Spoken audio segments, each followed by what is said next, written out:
So I'm going to tell my good friend Ace how he could kind of start his looks maxing ascension journey, because I think that looks are a very important thing. I don't know if you would agree. But obviously the first most important thing to anyone's looks maxing journey is getting to a lean body fat percentage. Obviously anything above 10% body fat is going to hide your features. Right now, judging by your face, I don't know how your fat pad distribution is without seeing your physique, but it looks like you're anywhere between, 14 to 16% body fat.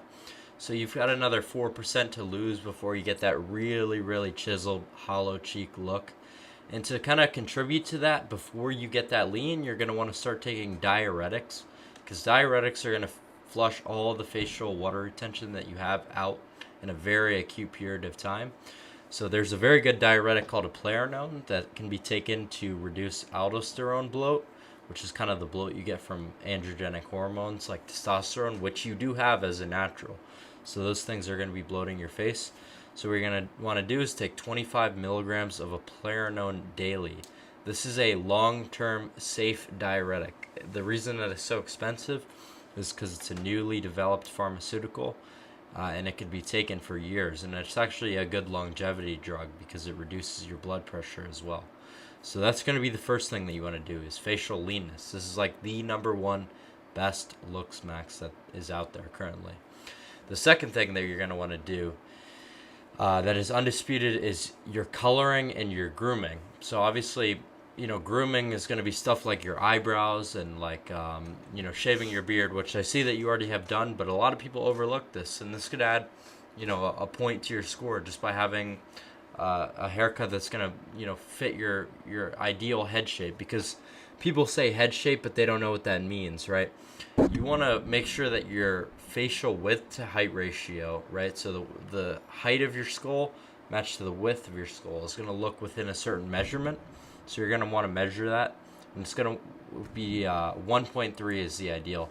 So if you've got a narrow skull, what you want to, like a short, but wide skull, what you want to do is have longer hair at the top to make it look taller, like I'm doing right now. And if your skull is kind of narrow, you want to grow out the sides, to make it look like you have a wider face. So you can use hair to fraud certain different ratios. I don't know if your forehead is unideal because you've got it covered, maybe. Looks fine to me. No hair recession issues. It's just a popular haircut, so you're good on that front. It looks like you're already like close to soft maxed, right? So like your skincare seems to be on par. Like your grooming seems good. The only thing that I would say is you want to make sure that you're using 50 SPF every day unconditionally, because a lot of people with darker skin tones, like even African Americans, they don't wear sunscreen, but the reality is even the darkest of dark Africans only produce about 15 SPF, and that's going to not be nearly enough to protect you from UA and UVB exposure.